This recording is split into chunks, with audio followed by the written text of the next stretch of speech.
Wow. That was seamless. That was really seamless, actually. I have You to know, tell you, that was the most seamless. that was the most. During like the height of COVID, it was like more stressful than a bad operation. You Totally. know? Like anything could happen. My team could tell you, like, we had disappearances of screen. We've had, like, couldn't connect, Sound problems. like, on every level. I know. That was seamless. Let's not jinx ourselves. Yes, yes. Let's knock on something. Let's knock You on know, something. you'll let me know if I'm out of practice. I was doing so many IG lives during all this, and then, I've been back at work. So that's been keeping me really busy during the Right. day. You're used to seeing like 50 people on live at all times. That's very true, right? Back to life as usual. I know, but thank you for having me. Of course, thank you for being with us. I'm really excited about your book. Thank you. I read it from cover to cover. Wow. I did. So let's just get started. Yeah, let's do it. Talk all about it. Yeah. We also want to talk about your experience with COVID-19. Yeah. Not fun. Not to go back to the past. No, we can. But I think we want to share with people absolutely some of what you experienced and how you handled it. But we're talking to renowned cosmetic dermatologist, Dr. Jarrod Frank, about his new book. It's the ProAging Playbook. And you say that beauty is accessible to everybody, and this book gives you a system that works at home.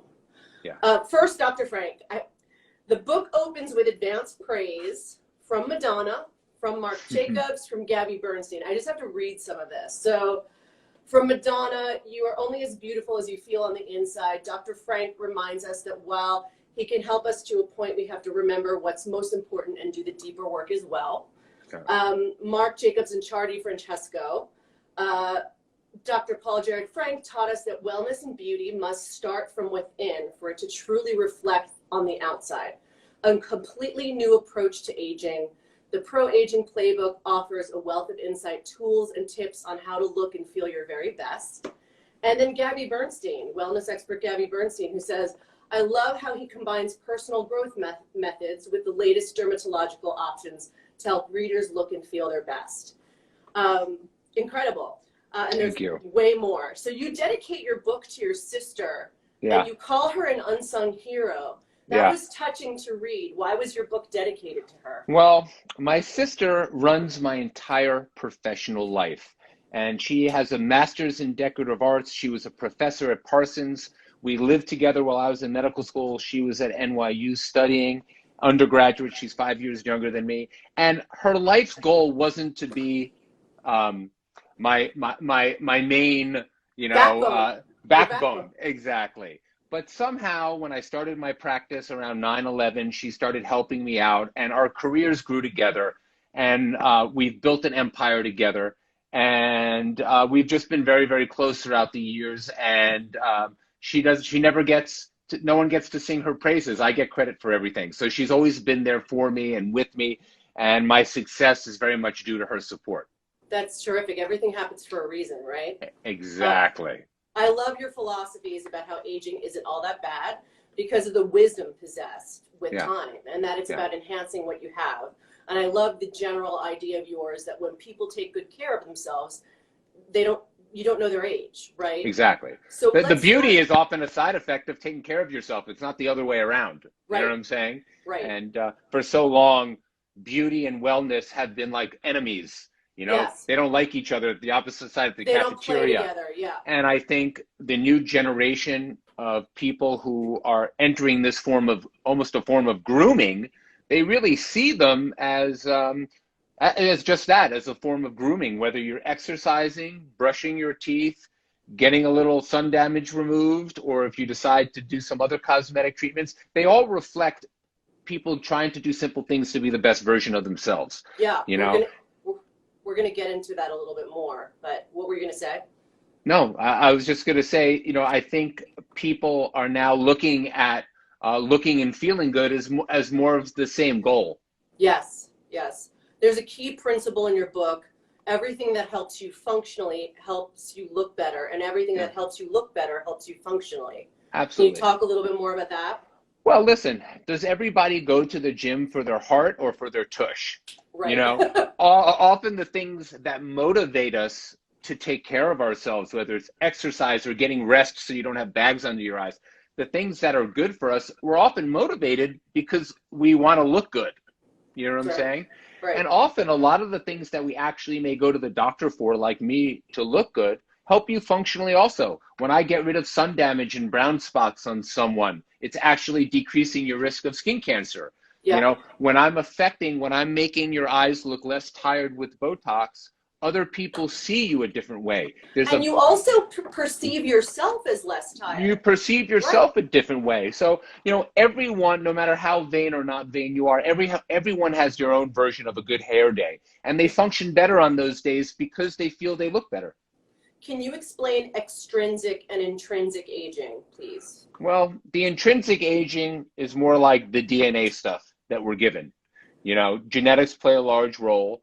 A lot of things of how we take care of ourselves. The extrinsic aging are the things that we do to ourselves over time. Like sun, alcohol, you know, lack of sleep, stress, psychological things that we put corners that we put ourselves into. So much about aging is perspective more than anything else. You know, there are empirically beautiful people that feel ugly, and then there are people who feel beautiful no matter what they look like. Right, that's right. And these are extrinsic factors, feedback from the outside, and they both play very important roles. Yes, you say in your book that your success is not just due to being good at what you do, but because of your life balance. Yeah. And you do share that you do go off balance sometimes. How so and when? I think people would be interested to know. What does that look like for you? You know what? I'm 50 years old now, so the balance definitely changes. When I was a younger man, I used to burn my candles a lot more in many ways. But you know, I love cars, and I say, like, you know, it's like our bodies are like a Ferrari. It's a fine car. You have to take care of it a lot of the time, but sometimes you got to get it out on the highway also. Yeah, like, you know, maybe like an 80-20 rule or whatever. Yeah, exactly. The 80-20 rule. You know, I'm not someone who's like, don't eat meat, never drink alcohol, never go off the wagon when it comes to exercise. You have to have your fun in life. You only go around once. That's right. But, you know, I think there's pleasure to be found in taking care of yourself because you're able to reap the rewards when you look in the mirror, when you interact with other people, and you feel like the best version of yourself. But that takes having fun too. Right. And maybe those indulgences, you enjoy them all the more, right? Yeah. Because you can't have the sweet without the sour. That's how I feel. Right. You know what I mean? Right. As a cosmetic dermatologist, you say that you get visual feedback by looking at clients. You receive insight about what's going on inside their bodies. What kinds of things do you typically see? Well, you know, I always say you can't inject happiness into people, which is why I believe in this whole internal inside-outside approach. And a lot of times, you know, you could see people stress. That's the most important thing. And what I want to do is try and improve that look. Improve the quality of their skin, improve, you know, it's really not about making people look younger. It's about making people look vital. And, you know, if you can make them look vital, it affects the way they're read on the inside. Yeah. And, you know, it's a relationship. It's something you have to read for people. You have to be a bit empathic towards people when you're building that doctor-patient relationship. And that's what I really try and focus on. I think you touched on this a bit, but you said that there's this elephant in the room that most people in the wellness industry and world are not willing to acknowledge. What is that? Well, I think you're talking about the fact of the matter is that people want to look good too. There's nothing wrong. Right. There's nothing wrong with looking good. People don't want to be put into a stereotype of vanity and narcissism like it's a bad thing. But as I've always say, vanity does not mean narcissism. It could often be just a reward for your own self-care. People should be proud for taking care of themselves, for brushing their teeth, for keeping their skin clear, for being well-groomed, well-dressed, and fit. These are things that we should be proud of. We deserve to be able to look at ourselves in the mirror and say good job every once in a while and get that feedback from other people who may look at us too. Right. You say that once people become active participants in their own pro-aging, the results are profound. How so? How does that usually play out? You know, it's very reinforcing. You know, someone does something to look good, whether it's like going to Soul Cycle for 6 months, discovering Soul Cycle, or discovering, you know, a new trainer or something like that. There's, it's not just a visual thing, it's a neurochemical thing. When you feel good about yourself, it inspires you to do more of that. Now, listen, we weren't meant to grow old. You know what I mean? Science and medicine keeps us alive. alive. You talk a lot about that in the book. Yeah. So I think whether we're taking the Lipitor or exercising or controlling our blood pressure to keep us alive, these grooming mechanisms help that whole process to make us have the outside match the inside. Because when we were, thousands of years ago, when you looked good, you were healthy. When you looked sick, you were sick.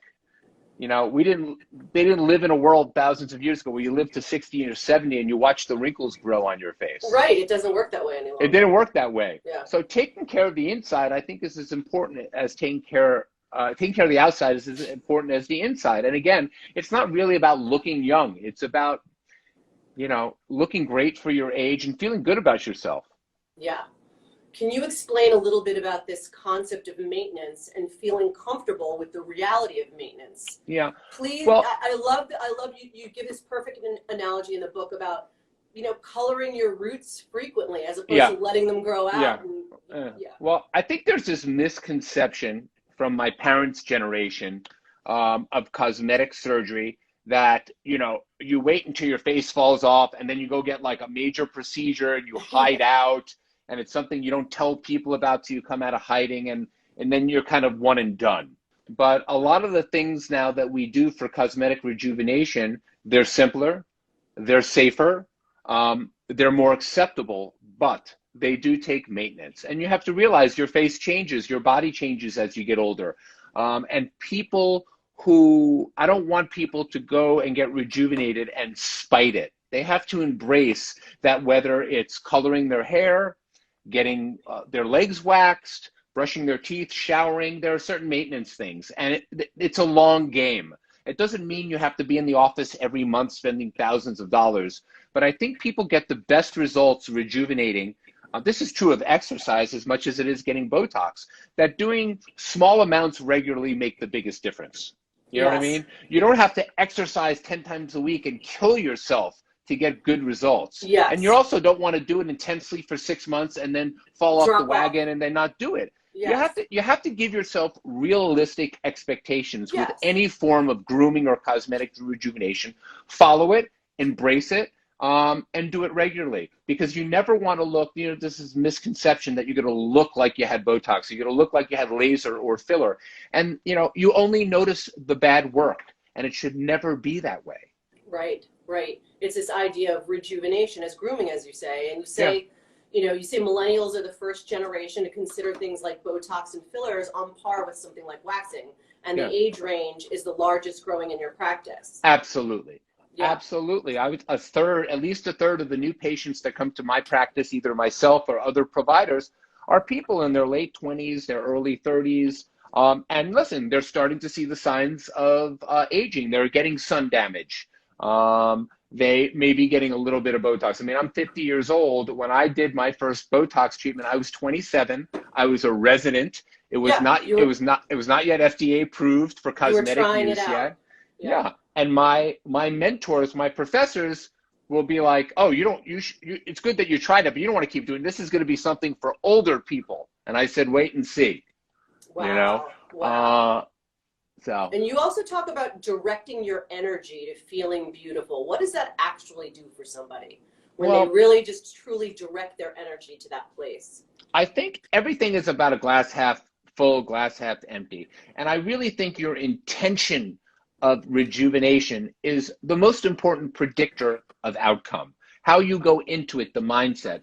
Are you doing it to impress somebody else, a boyfriend, a girlfriend? Are you doing it because you feel like it's the only way you can keep your job? These are negative concepts. You know what I mean? Yes. If you're doing it because you're feeling like you're taking care of every other aspect of your life and you use it as a form of empowerment for yourself, that is the most important thing. And I think it's something to be proud of and money well spent. So you tell a powerful story in your book about a male patient who came in for the routine, knowing just to do it. He wanted to do it, and that it did something for his himself and for his career. And then he went away and he spent some time changing his diet and losing weight and adding in meditation. And when he came in to see you next, he was particularly pleased with the results. And I did the same thing. And you did the same thing. Yeah. So it really, mindset has a lot to do with it, right? I don't expect my treatments to change people's lives. I want to inspire them to do that first and then have me be the icing on the cake. And that's when people really get the best results from what I do, which is why so much of my book and my general mantra is to talk to people about their exercise, their nutrition, about their stress. And there are so many contributors in my book, from wellness experts, other doctors, nutritionists, because I believe I'm part of a network of people that help people get to that point where they feel proud to be getting older, because it is a privilege to get older. Right. And why shouldn't we look our best in the process? That's right. And you also talk about, this level of effort. We're talking a little bit about it already, but this level of effort that we need to put in as we get older. And I love that you say, success and pro-aging means not doing one thing, and it also means keeping at it. And so when you see people with flawless glowing skin that are fit and healthy, like celebrities are great examples, it's because they work a range of practices and they rarely let up, right? It's about the level. It's their career. Yes. It's work. Yes. The trick is success is when to other people what you're successful at looks easy, but it never is. Now, we all know it's easy to be 20-year-olds for some genetically blessed people, but we all age. God willing, we all age. And even the most beautiful people will suffer I use the word suffer because a lot of the most beautiful people suffer from aging. You know what I'm saying? Yes, that's right. They suffer from aging because they're so used to the attention and adoration they may have gotten when they're younger. So part of my job too, because I have models and actresses and things like that, is to help them embrace things differently as well, psychologically. Right. Because really I don't want to, I can't and I don't want to make a 40-year-old actress look 20 years old. That's not my goal. Right. You know what I mean? Right. So the two core principles in your pro-aging concept outlined in the book are not the principles, but it's sort of two categories, right? Nourishing your outside and nourishing your inside. Yeah. And in Nourish Your Outside, you talk about over-the-counter skincare. You talk about choosing your best provider, estheticians, treatments and devices, medical and professional treatments and devices, and connection and community. Yeah. So how does connection and community help to nourish one's outside? Well, again, this is how you interact with the world. And of course, as a cosmetic dermatologist, a good portion of the book is about all the tricks that I got. Lasers, skin care, all these different things. But most importantly, once you have those things, it's how you interact with the world that's going to do it. Because again, money may not be an object. You could spend thousands of dollars in cosmetic rejuvenation, but it's how you interact with people that are ultimately going to affect how those results are in between your ears. Right. You talk about picking the right provider, and this is invaluable advice coming from you. Coming from you, this is invaluable advice. What does the right provider mean?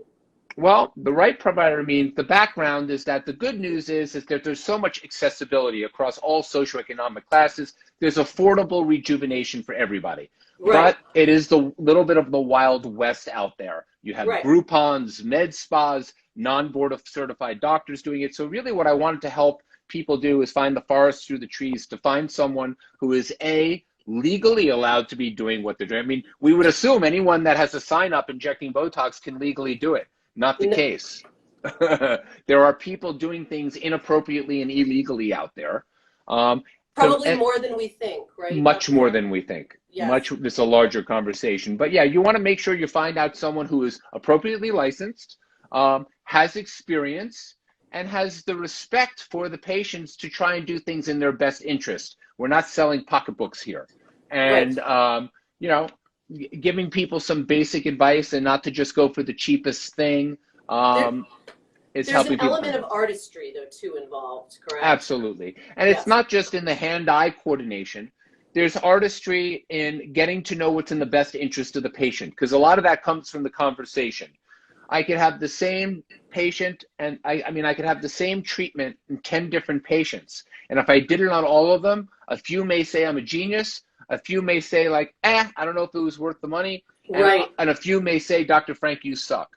And a lot of the differences has to do with the patient selection and understanding what their expectations are, matching that treatment to the expectation. So helping people understand that, because, you know, people want to know what the best is. What's the best treatment? Who's the best doctor? And there's a lot of information out there in the media, whether it's through magazines or Instagram or all these things. There's a bigger picture to just advertising a procedure. Yes. You go through, it's great. I mean, another thing that I really love about your book is that you go through practically every single treatment available, who they might be right for, how they work.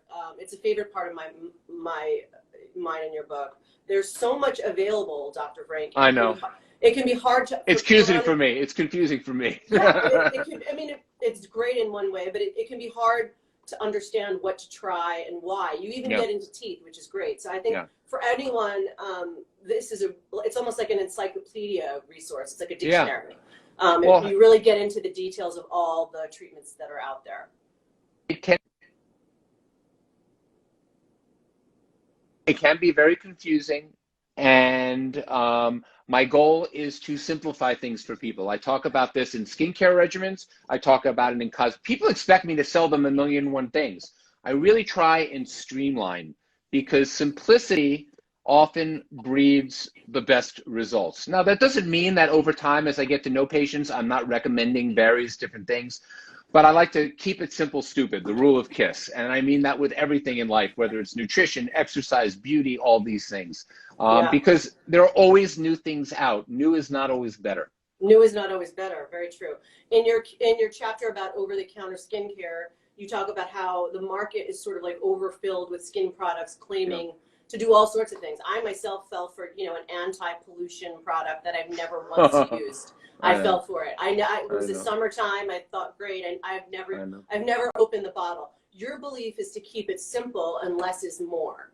Yeah. That the cleansing and the exfoliating and the moisturizing should never feel like a chore. There's so many people that view skin product application as a day-long, as a long daily process, right? And there are people who are empowered by complicated skincare routines, and God bless them. They enjoy it, right? They enjoy it, and if they love their products and their devices and their skin is good, that's fine. But there are a lot of people out there that are frustrated. Their skin isn't great, and I honestly believe they worsen their skin. This was called the sensitive skin syndrome, because they keep putting on all these products. They're poking and prodding and and even though it says natural and clean and organic, there are still chemicals. Our skin is a hive, and it reacts to everything. And I'll tell you, very interesting during COVID, I'm noticing everyone's skin getting better. Do you know why? They're not putting on makeups. They're not putting on lacquers and all hair products and all these things. And their skin is allowed to breathe. Yes, I have a friend. I have a friend who has celebrity clients, and he was saying that one particular client of his, her hair's growing like wildfire. Like her hair's like the healthiest it's ever been. You know, no extensions, no.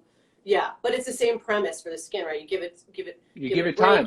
Sometimes, you also say in the book too that sometimes, like, less is more, and sometimes too much is too much. You can't heal a bruise unless someone stops punching you in the arm, and sometimes giving yourself a break. Yes, I love this. Another thing that you mentioned, I love this, and I feel that like not as many of us pay attention to this principle that. Give your products a chance to work. Oh, yes. And that means one at a time. Like one at a time. Explain that, because I think for people are constantly being sold regimens, or, like you said, with the scope of products that are out there for exfoliating and masks and what have you. It just there's some power to just using one product, sticking with it. So explain the concept behind that. Well, how many chefs could you have in the kitchen to get a good meal? You know what I mean? They all have their style and their purpose and their effect in the kitchen. Right. And it's the same thing with skincare. If something has the potential for good, there's also potential for bad, for side effects, for irritation. There's no panacea in the world, we know, right? Yes. So And the skin takes at least 30 days to turn over biologically. Okay. So, you know, any of the active ingredients that may help your skin in terms of health or beauty are going to take time, like any medicine. To take an antidepressant, to take a cholesterol medicine, your body has to biologically activate it. A lot of the inactive ingredients that are in skincare that make our skin, those are the things that may make our skin look good right away. A sheen, a base, a sparkle, or something like that. Right. But you really have to give time, because if you're using a new serum, a new exfoliator, a new cleanser, a new brightener all at once, you're really challenging your body with a lot of things all at one time. Each thing done individually may be great for you, but put together, you may be throwing a lot of oil into a fire. So people have to be patient. And in a world where there's an enormous amount of marketing and regimented, you know, it's about marketing and sales, right? Right. A lot of the difference between a day and night cream may not be that different for many products. Right. So you have to be patient, and you have to take your time. And listen, the good news is all these recommendations should be easier on your pocketbook too, right? Yes, yes, yes. It's such a great tip. It's sort of like figure out what key product you want to use and let it do its thing. Like watch it work. Yeah, we live in a more generation right now. I'm really hoping, I know for myself who went through COVID and going all through all the difficulties of adjustment to the new world, that, you know, we can go a little bit back to basics, because we were always about more and more and more. More is always more, but that's not necessarily good. And I think streamlining our lives amidst COVID, amidst everything, is going to be good for business. It's going to be good for our skin. It's going to be good for our overall well-being. Yes, in Nourish Your Inside, you talk about eliminating outside evildoers of aging. Yeah. Can you take us through those? Well, most of it is about, again, minimizing trauma that's causing what we're trying to get rid of. You know, so many people, they want a pill to fix it. They want a cream to fix it. They want a shot or a laser to fix it. But, you know, we know that sun, alcohol, nicotine, even pharmaceutical drugs, are our enemy. I always try and get the most out of doing the least. And that's true of taking care of myself. I mean, I exercise 5-6 times a week, and I don't want to kill myself an hour and a half a day. I try and get in a half hour to 45 minutes a day.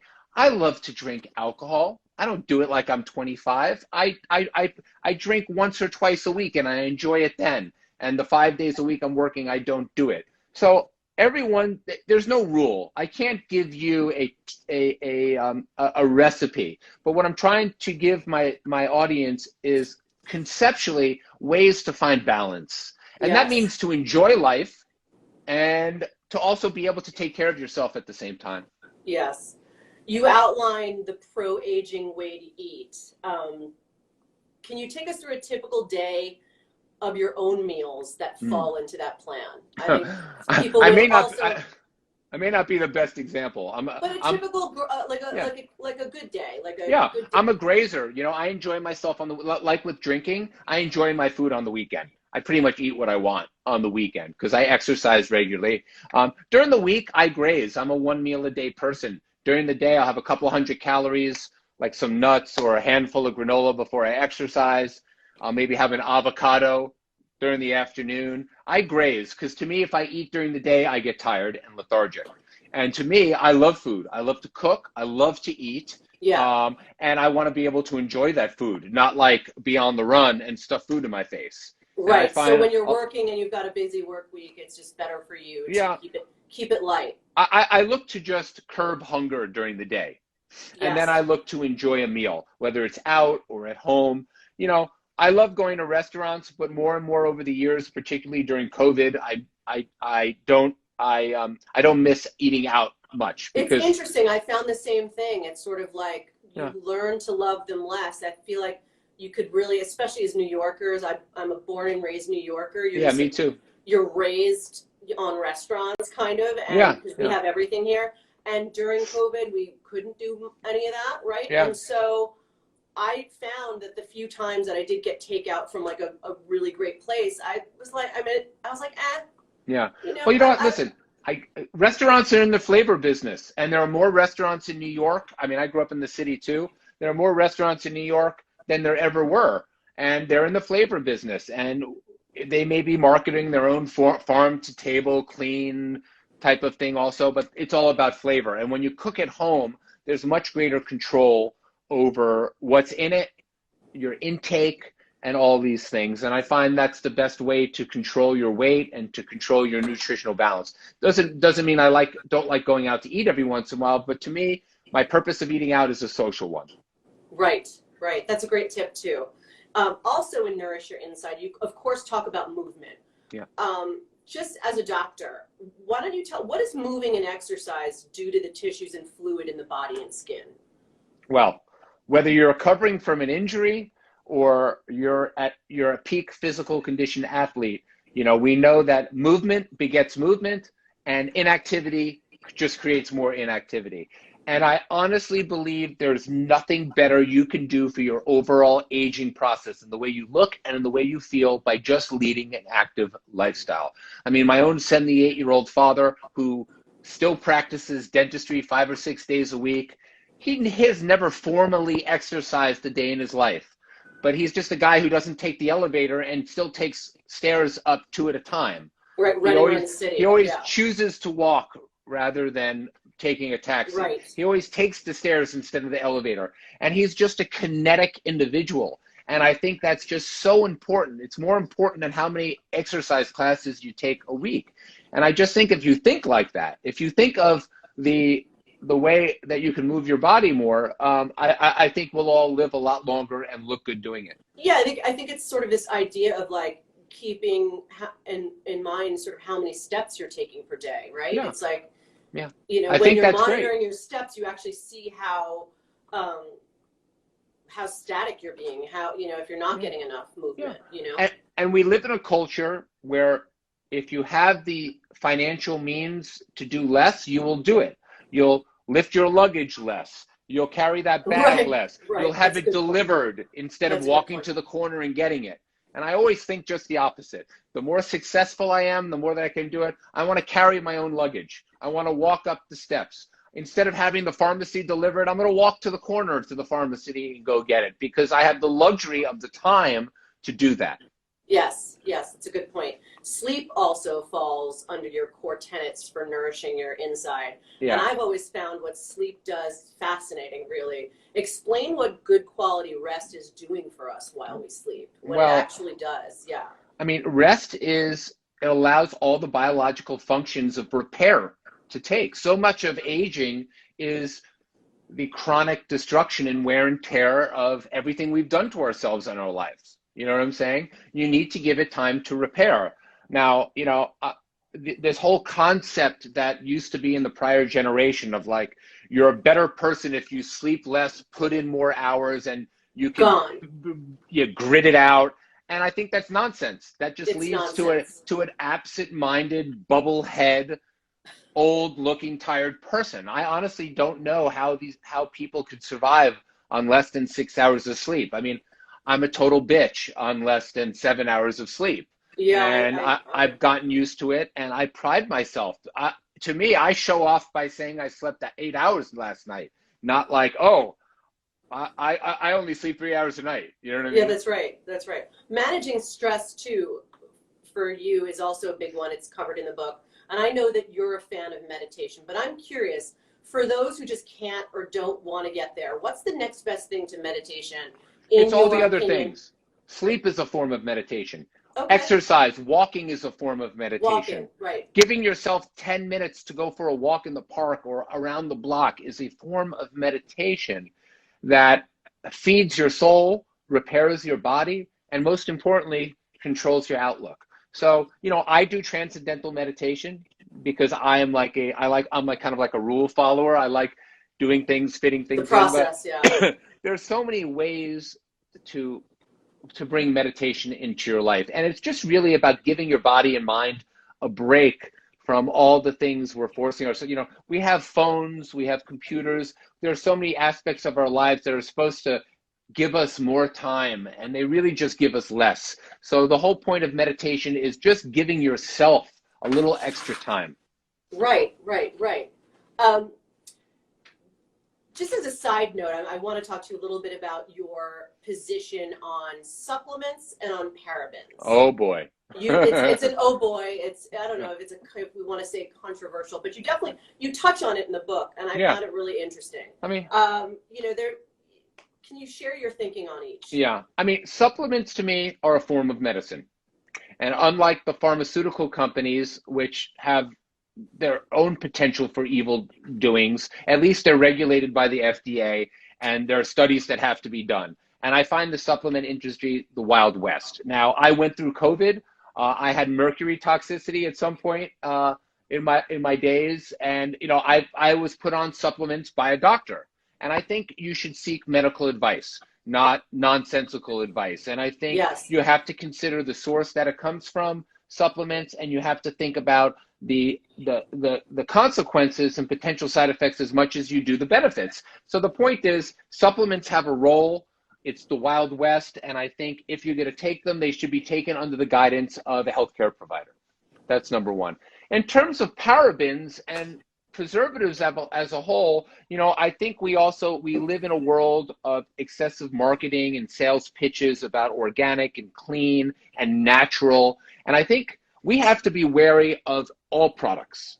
And I think there are some products that just get labeled evil for marketing purposes as much as everything. And I think parabens, which like a lot of preservatives, I hope we evolve and we get better ones and more natural ones, better for the environment, better for the healthy ones. But parabens have been an essential component of skincare products for generations and have served an enormous purpose to help keep products safe and have had a good overall health profile. Now, parabens, like any chemical, you don't want to bathe in them.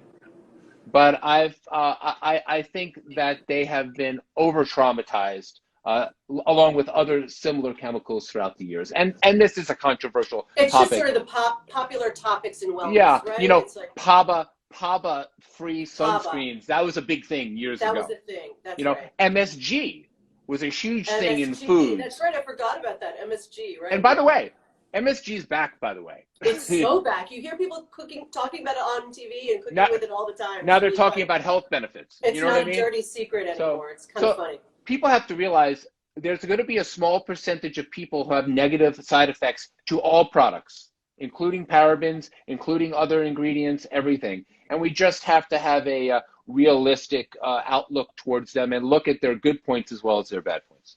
We talked a little bit about stress before, which is covered in the ProAging Playbook. Yeah. Speaking of stress, and we also touched on this, you had COVID. We've talked about this. So I'm curious about exactly how you tackled the virus. Can you share the details for what you did daily during that time to combat?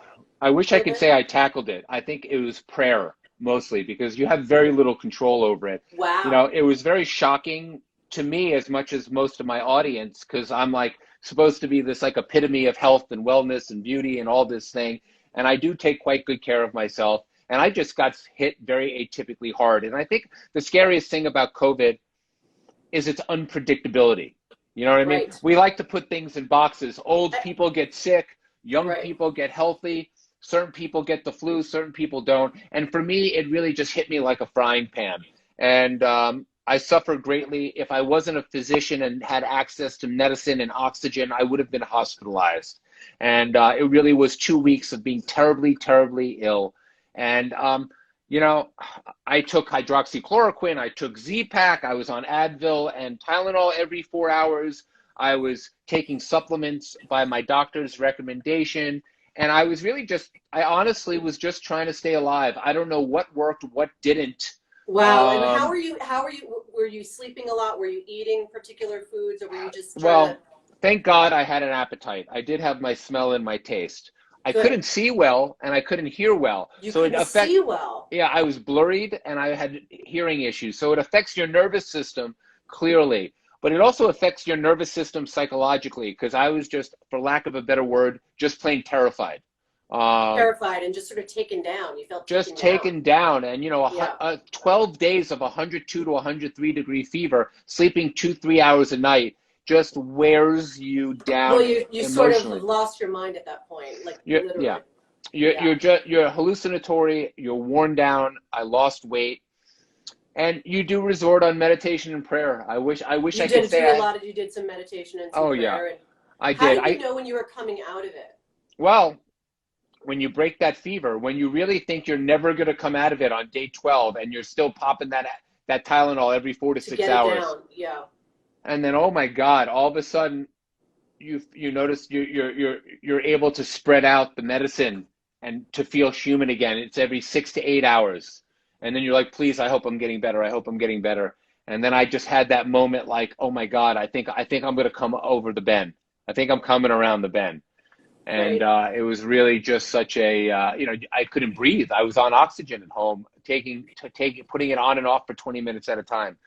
And I've never in my 50 years gone through that. So, which is why I say to people, it's the unpredictability about it. So protect yourself 100% so you don't end up in that group.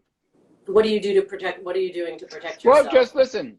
Outside of the office, are you just wearing face masks, washing your hands, and being smart about what you touch?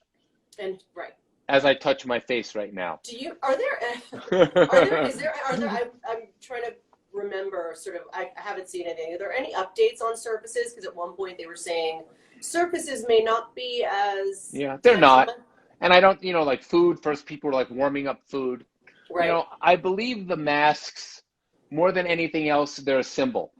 95% of communicable diseases are passed through touching other people, hugging, kissing, not washing your hands, touching your face. ears or your nose or your eyes. These are a symbol, like taking off your shoes and jacket at the airport. Are taking your shoes at the airport really decreasing terrorism? No, but they represent a reminder of a larger system of protection that we're all involved in.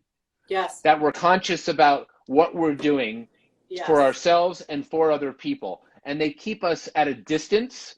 They keep us using hand wash and hand sanitizer. It keeps us cognizant of what's going on. They keep us cognizant. And like with beauty, what's in between your ears is 90% of the battle. And it's a respect for other people.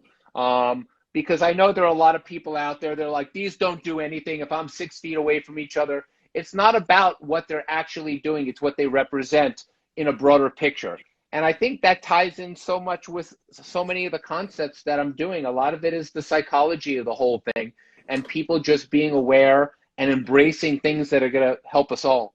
Absolutely. As we close out here, I'm curious about this. Now that it's summer, what is your particular recommendation for how people can still absorb their vitamin D, yet protect their skin properly? What is your thought around that? Listen, I'm an outdoors person. I'm an outdoors person. I don't tell people to avoid the sun.